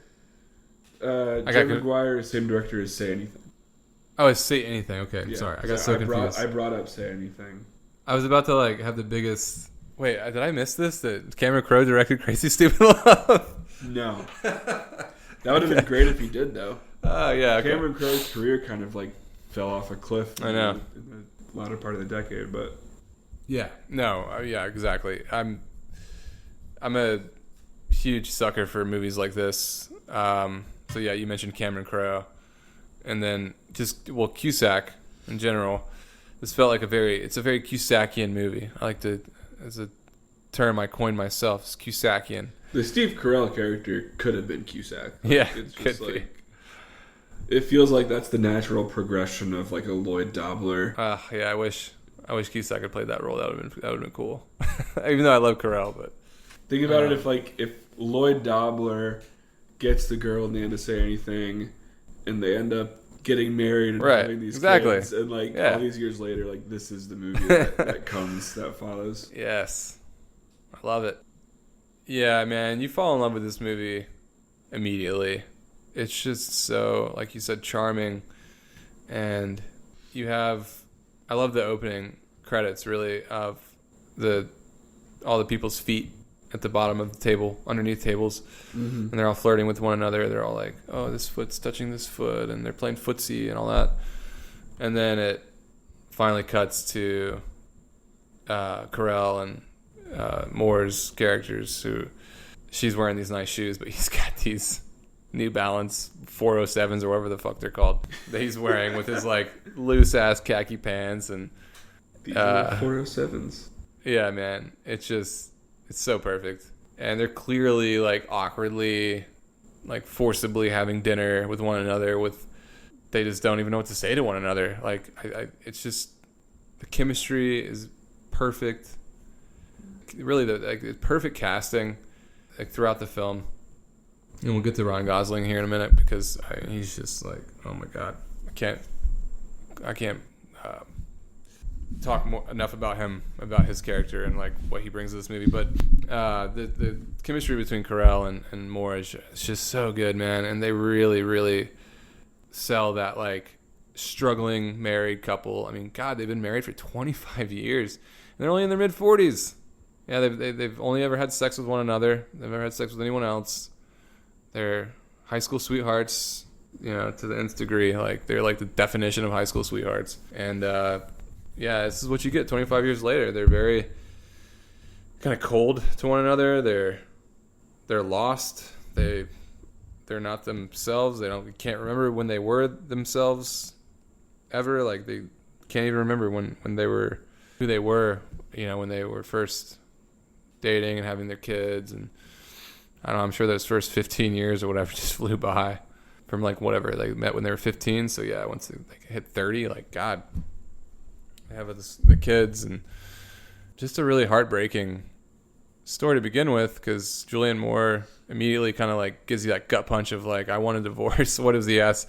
He asks what she's gonna have for dessert, and she just blurts out, I want a divorce. Yeah, man, it's gut wrenching. He says creme brulee at the same time. Oh, does he? Because we'll say it at the same time. 3, 2, 1, and she goes, I want a divorce, and he goes, creme brulee. Oh man, yeah, the writing's so good in this movie too. So yeah, I mean, you just have this relationship just falling apart in front of your very eyes to start, and they had these two wonderful kids. I don't want to spoil the one of the best part of the movies, but you can spoil it. I will. We're spoil the movie. I just didn't want to get there yet. Yeah. But yeah, I mean, you can kind of take it from there as far as that goes. Yeah. Well, yeah. So like the twist is ultimately we're watching this whole movie unfold, and it feels a little bit anthology to a point where like you have these characters that are like somewhat unrelated, but you feel like their narratives are gonna intertwine somehow.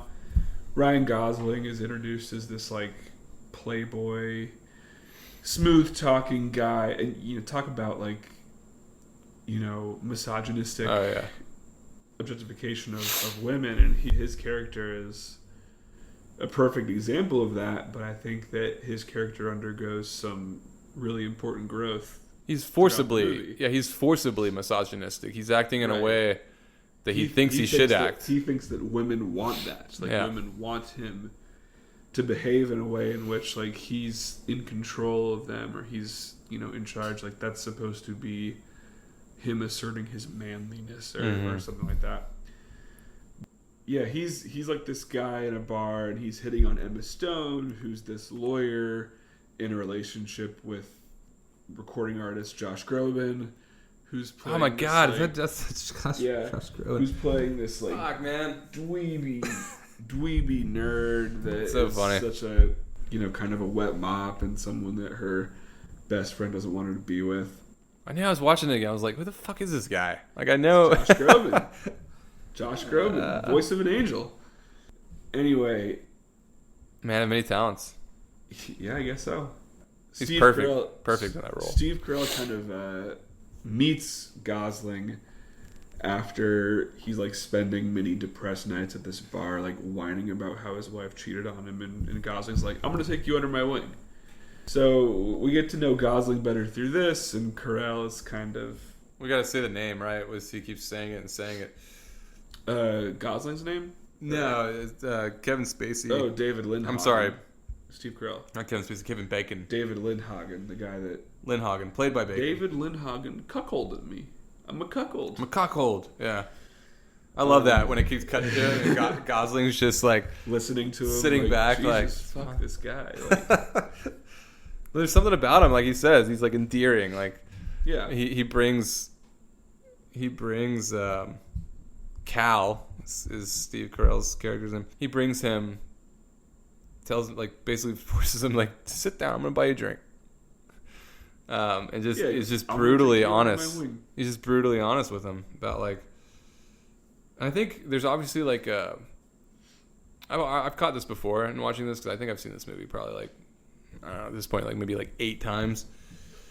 But there's clearly like this father void that Gosling has. Yeah. He really like, his father was apparently like the only time you hear him talk about him when he's in bed with Emma Stone. Like they don't even have sex, they just have a really good conversation. And he basically, he does ask her to ask him personal questions about himself, because he's never, no one ever asks.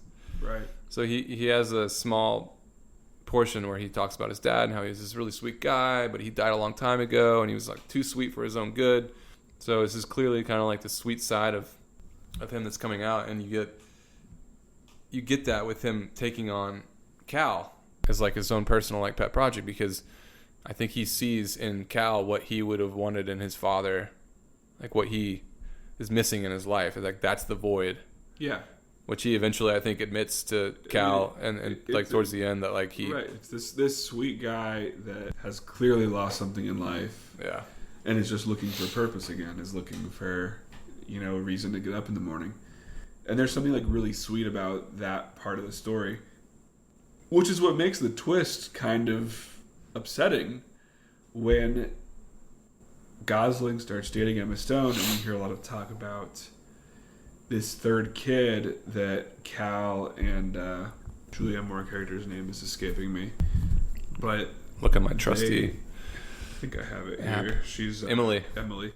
Cal and Emily have a third child that's like all grown because they got pregnant very, very young, They don't address it like that though, do they? The only time they talk about her is when they say, "I talked to Nan."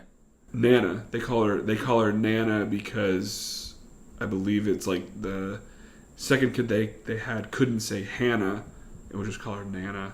So when they say that, I think like, oh, they're talking about like one of their fucking parents or something, their grandmother. Well, that's the trick they're trying to play. And they bring her up like at the barbecue they're having. They're like, oh, like our daughter's coming, like she's bringing somebody, and then like twist turns around. Emma Stone is their daughter, brought her boyfriend to meet the family, and it's Ryan Gosling. And Steve Carell freaks out because like, hey, I've watched this guy for months and months and months treat women like shit. You are not going to date my daughter, and says a lot of mean things to him, and all deserving in my opinion, because I think Ryan Gosling, well, even he understands it. Yeah, it was terrible. But there's this really sweet connection between Cal and Jacob, the Gosling character. I think is like one of the more important relationships of the movie in terms of like the emotional core of it, is like them becoming these like people that need each other to kind of like become better versions of themselves. Yeah, it's like polar opposites meeting and finally like to find a balance in the middle to balance out the universe and their own little universe. You have Emily, the Julianne Moore character, is this woman who, by her own admission, is going through a midlife crisis, has like been sucked of all excitement in her life, and is just looking for someone to kind of spark her life again. And her husband is not doing that, and that's kind of what like leads to this affair, and eventually Kevin Bacon, the separation. And then her daughter, by the same hand, has just become super comfortable with boring, and is like, I want boring. I want someone that's just like steady, stable. And she's like, maybe this is supposed to be what I get. This is the best it is, right? That's what I'm supposed to have. Boring. And then she needs Ryan Gosling. Like she needs like someone to kind of come into her life and say like, hey, like you could demand more. You can demand something better. But I like that element of it, the dichotomy between Carell and Gosling, and then Stone and Moore, like these two people of different age ranges that are on like, they're like these opposite positions that need to like meet in the middle and find a balance of sorts. But those characters aside, there's a whole other element to this movie that I don't want us to end before we talk about the somewhat uncomfortable aspect of the teenage girl babysitter that's obsessed with Steve Carell and is in love with Steve Carell. She's 17. She's 17. She's 17, right? And then Carell's son is 13. Is in love with her. Is in love with her, which I find strange. And it was just the way I was raised. But like being 13 years old, still having a babysitter, what's that about? Dude, my parents were leaving me alone when I was fucking 9 years old. Like he says as much. He's like, I don't need a babysitter. Yeah. She's only 4 years older than me. She 13? needs to know that. 13? I don't need a fucking babysitter then. I think it's more so, I mean, like, not to like psychoanalyze the parents in the movie. It's more so like they have this younger kid that maybe he's not suited to take care of himself. Yeah, I guess. So it's like sending a babysitter mainly for the daughter, but like he just happens to be there. Yeah. Because I remember, like, I was 13. I was the youngest. So I guess I had younger siblings that were 4 and 6 years younger than me, and at 13, I was not suited to watch them by myself. Like, I was way too self-absorbed, even if I didn't need a sitter myself. But yeah, that element of the movie kind of weird to me. I think that it works just fine. Like, I buy that. You do kind of have those crushes when you're in those younger age ranges. Yeah. Like you become enamored with the idea of something, like the idea of, in the case of the babysitter Jessica, like the idea of the nice man who's a good father and a good husband, and that's the type of person that you want to be with. So you become somewhat obsessed with that. And then like we've all been the kid that's like in love with the babysitter, right? Like Yeah. Yeah. Like the babysitter who's a few years older than you. So that all makes sense. I love the message there, because I know me, growing up, I was a big fan of, especially that age, like 13, 14, 15. I was always listening to like Rick D's Weekly Top 40 on Star 94 or whatever radio station. I was like putting my tape player in, my tape in my recorder, and like recording the songs that I really loved that were like, every time I'd hear them, they would like make me think of the girl that I had a crush on, and I would think about like, the possibility of being with them, or like, falling in love. So, I was very much a romantic, even at that same age, man, at 13, 14, 15, when you're really starting to like think about that kind of stuff. So no, I totally relate to that. Like having that romantic mentality, and just having this deep belief in love, and like you believe in a soulmate and someone you're meant to be with, and you go through all these different fantasies in your head on like how it's going to happen, how it's going to play out. Which is again why I'm such a big fan of like the Cusack movies and those movies of the 90s, 80s, 90s that dealt with that sort of subject matter. Super relate to him there. And then the speech in the end where basically the entire family is just torn apart, but they're all kind of forced to come to his 8th grade graduation, and he's making a speech that just is very depressing, and he's kind of like lost hope himself because he's seen it with his parents, and then he sees it also with the girl he's in love with. His babysitter just doesn't really obviously feel the same way. So Steve Carell is just interrupting him, saying, my son's speech sucks. Like, I need to right this ship. Right. I need to fix this because my wife and I created this problem. It's not just her. She's the one that cheated in the beginning. Like, he also is at fault with his own, ways of dealing with things. He doesn't want to talk anything out. Doesn't want to listen. Doesn't want to hear any problems. He just wants to throw it all out the window, or literally throw himself out of the car. He just wants to order the creme brulee. Yeah, exactly. So I love that the message still holds true, which is like throughout the entire film is like this message of love and like hope and like finding your true soulmate and like don't giving up. Like don't giving up. That's a sentence. That's not how you say something. You don't give up. You keep fighting for what you believe in, what you love, what you think that can actually happen. Like when you can really find your one true love and make it work. So the message there in the end is so beautiful, and the way they kind of like came full circle there in the end. And the only real awkward part is the exchange of the photos was weird. Because the girl, the babysitter takes nudes. Yeah, that she was gonna to give to Steve Carell originally. Yeah, and then her dad finds them. Yeah, that whole part's weird as fuck. That part's uncomfortable a little bit, but I do like the fact that she got the possession of the photos back. Like the father was like, "Okay, here you go, you can have them back." Yeah, and then she gives them to the kid at the end. I'm the dad. I'm fucking burning those things like immediately. Yeah, there's no way I'm just letting her have those back. But maybe she took duplicates. Who knows? Yeah, she gives them to this 13-year-old. That part's weird, especially because the movie opens with him masturbating to a normal picture of her.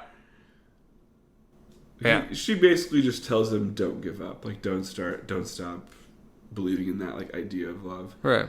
But I like what the three levels of this movie, which are, Robbie and Jessica, son and babysitter. You have Robbie and Jessica, you have Jacob and Hannah, and you have Emily and Cal. These like three stories of love at these like three different sections of life. It's like the young adult, the adult, and like the child. And with Robbie, it's this idea of love that's completely unjaded, full of nothing but hope and just endless possibility. Like, love means that like anything is possible, and I can have any reality I want, so long as I believe, and so long as like I feel it, and I want, like, if I want this person, then like all I have to do is fight for it, and I can eventually have that. And it's kind of a naive view. In the middle, you have Hannah and Jacob, who, you know, their view of love is maybe a little bit cynical. Like they're two people that are just sort of Jacob, who's like just wants to fool around all the time, and Hannah, who's like willing to settle, who doesn't think that the happily ever after is something to strive for. You need like the stable dude that's gonna have the solid income and treat you right and all this stuff, and doesn't believe in like some storybook version of love. And then you get all the way to Cal and Emily, where it's just like love doesn't even exist anymore. Like it's just kind of an afterthought. They're just these robots going through the motions, and they don't make time for each other. They don't, you know, I'd imagine they don't even like say I love you very much. It's just like these two people that once felt love and kind of had it sucked out of their lives. It's nice to watch those three stories merge to a point where like everyone's kind of learning that their version is wrong and what's right is probably like somewhere in the middle of all of it. Like some sort of balance between this like insane idea of happily ever after and this depressing void of any romance whatsoever is a healthy balance of how we're supposed to treat each other. That's what I think works about this movie, why I think it's a very sweet romantic comedy, and the kind of movie that I feel like we, again, like Horrible Bosses, like we don't get a ton of movies like this anymore. Yeah, I think at the end of the day, it's definitely which I've always loved, this approach is just to embrace the chaos, right? And that's kind of what they figure out in the end, is that, you know, Cal tells Jacob at the bar that he'll never have his support, you know, his blessing or his approval of being with his daughter Hannah, but then by the end of it, he's like slapping him in the face, and she's like, "Ooh, this is gonna be fun," you know, like, okay, well, now he's embracing the fact that this is a thing, and while it will be chaotic, and it has been chaotic, just as with their marriage and with their kids, like learning how to handle the emotions of love and heartbreak and all those things that we, you know, figure out how to live with through life is just that, like approaching it after going through the turmoil and like all the heartbreak and, you know, everything that hurts the worst. You can kind of come out of it once you've accepted, okay, best thing to do at this point in time is like, let's just embrace what's happened. I still love everyone around me. I still love everyone more than I could love anyone else in this universe. So the best approach here now is to just embrace the chaos, right? And just like, just do your best. And that's what the end of it is about, right? It's like, and I love that they don't end it with Cal and Emily are back together, right? Like that's a possibility. Yeah, no, they're just laughing, right? Enjoying each other's company, right? That's a possibility, I think, about what the movie presents. That like, hey, like maybe there's reconciliation on the line here. Yeah, I think that's the most presumptuous thing, right? So that's gonna be okay. But also, like, it doesn't say definitively that that's what's gonna happen. And the resolve is just like we could be friends again. Like we could just be two people. Yeah. That enjoy each other's company, because that was the biggest issue evident from the very opening scene. They no longer enjoyed being around each other. They were just kind of they're the two legs under the table that are straight and narrow and like not even doing any sort of like flirtation whatsoever. Which I think is like a fear of like any old married couple, right? Of becoming that. Yeah. So I think that movie navigates all the relationships really well, and it makes you care about all of the characters in unique and individual ways. Yeah, and on the highest note for the film, we have to talk about before we go is from like minute 20, I think, around there, to like, I don't know, minute 28. It goes by so fast. Best part of the movie, where Cal meets Jacob at the mall, and he just goes through like all the things that are wrong with him and like why he needs to change, and like change his image and change all his clothes, and he basically hands over his credit card to like completely redo his wardrobe, and he like fucking throwing the New Balances over the he could have hit someone. That like, scene gives me anxiety. It's so fucking perfect. That scene gives me anxiety because all the shit he's putting out about Cal, like, that's me. Like, that's like I wear the fucking tennis shoes everywhere I go. Like, I don't have a Velcro wallet, but like I don't have a wallet. My phone has an attachment that's like my wallet, and like I'm this like minimalist guy that's, you know, simple wardrobe, all that stuff. So I'm like, oh geez, if I were to ever get divorced or like God forbid widowed or anything, I'm like, I need a Jacob in my life that like reminds me how to be a fucking human man again. Like, that whole interaction, and like Cal basically forcing himself to go actually agree and go do this ridiculous, like, he doesn't know this fucking guy. He doesn't know. He could be trying to like steal his money. He just hands over his credit card. Right. But no, to no avail. I mean, like, Jacob is genuinely trying to help him, and it's fucking hilarious, dude. It's so good. And I've been to that mall before too. Oh, really? Which was fun to like realize that. It's like it's in Hollywood Boulevard, like where they filmed the Oscars. If you're ever at Dolby Theater, like what surrounds it is that mall. It's kind of funny to realize that like the biggest event in Hollywood is at a fucking shopping plaza. And Gosling's acting really, like, is so freaking good. It's so good. Like, he, like, you know, when Cal, like, you mentioned the Velcro wallet, when he opens that for the first time, and his body language, like, he's just kind of, like, backing up, like, the fuck? And, you know, the be better than the Gap, like, the dialogue he delivers so well. And I know it's just Gosling, like, he has special talent, man. He's got that same charisma, like when Cusack was young, Tom Cruise. I mean, you go down the line. These guys that just really know how to deliver this charismatic, like charming dialogue that really it's more of just their own selves coming out on screen. Like, it's them. Like, you see it in a lot of Gosling's movies. Like, he always has this charm. Mm-hmm. Like, this is who he is. You hear about him like in real life. Like, how wonderful he is, how charming he is. Like, he goes to the fucking bars and buys everyone all the whole fucking bar drinks. Like, he's just that kind of guy, and it always resonates on screen. And I just like in this movie in particular, it just fucking bleeds. Like, his charisma, it's just it's so good. Like, yeah, I love it. I mean, it's anyone who doesn't want to just be his friend immediately after watching just those 5 to 10 minutes alone, you're a fucking crazy person. That you want to know, like, even if some of his actions are a little bit repulsive in terms of like how he treats women, but like he's just someone that you're like, I can't look away from the way he's carrying himself. I mean, he's still a gentleman. Yeah, he isn't. Yeah, I mean, he has his own like ways of going about things.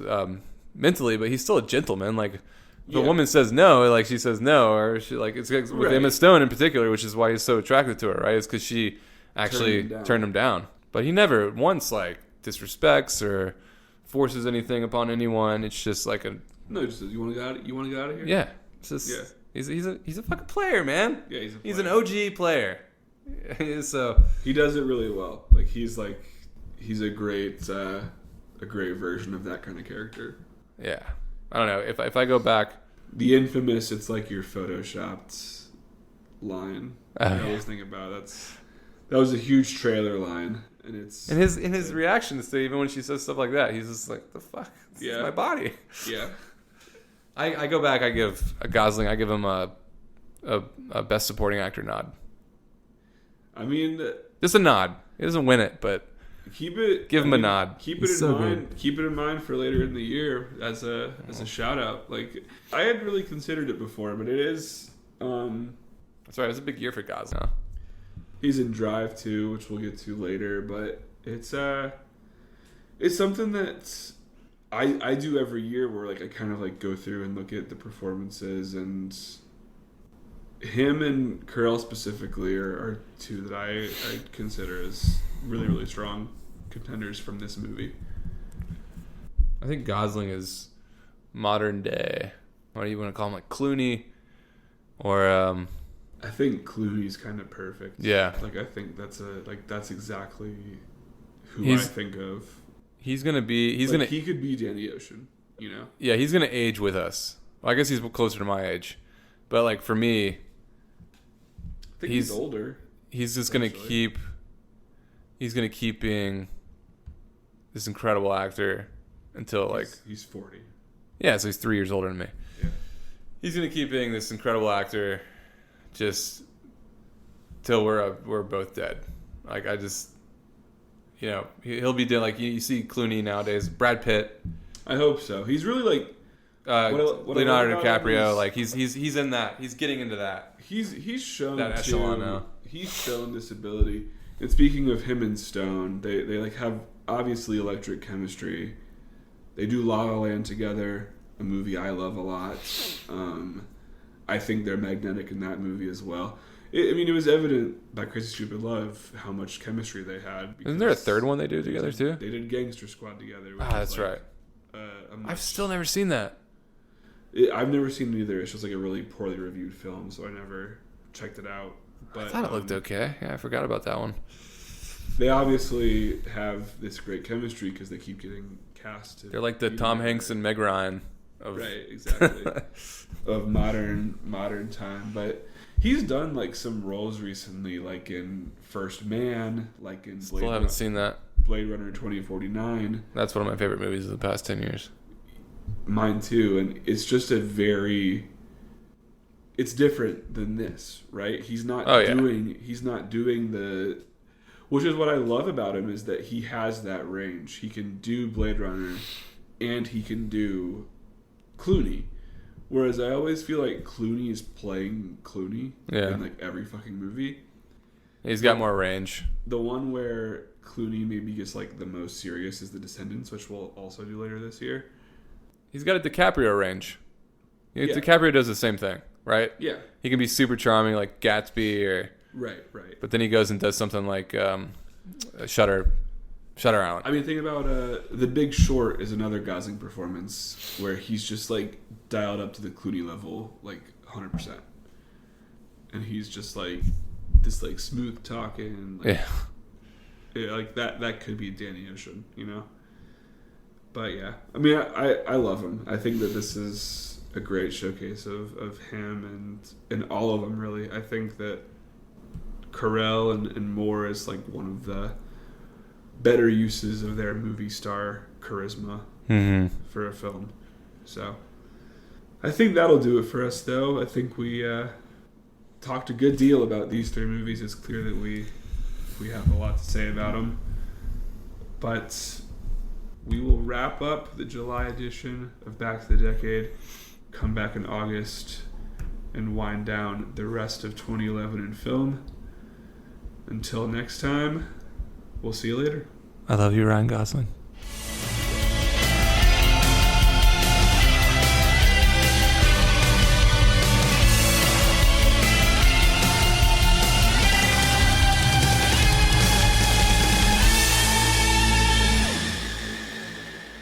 Elsewhere on We Made This.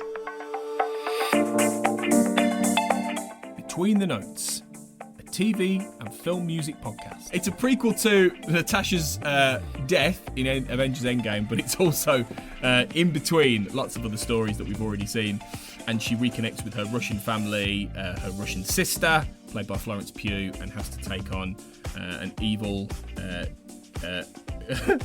Yeah, good luck describing the villain in this one. Good luck. Yeah. Called Dreykov, played by Ray Winston. Yeah, you slag. When he's doing the rush. He'll go, Natasha, shall we go down and get the girls from the Red Room? That's basically what he does. That's a really good impression. That's exactly what he sounds like. He does.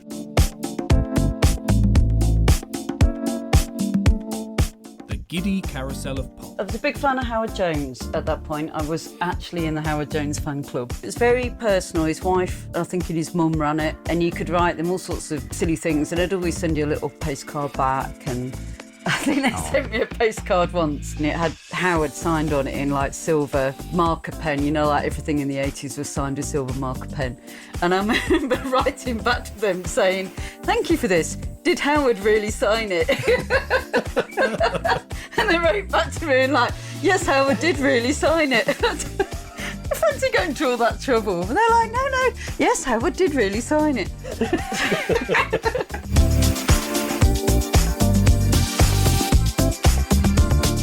Observing the Pattern, a Fringe podcast. I think the complete opposite to seeing yourself represented would be to see yourself overrepresented and just have it lashed into your face that there's a disabled person on the screen. Do you know what I mean? Yeah. You know, it's, you know, oh, look, this person's gay. We're going to tell you that he's gay every time he's on the screen. You know, that's not okay. Just let them be there, man. That's how it is in real life. They're just there. Yeah. You know, and I think she plays it very well. Check out all of these shows and more on the We Made This podcast network.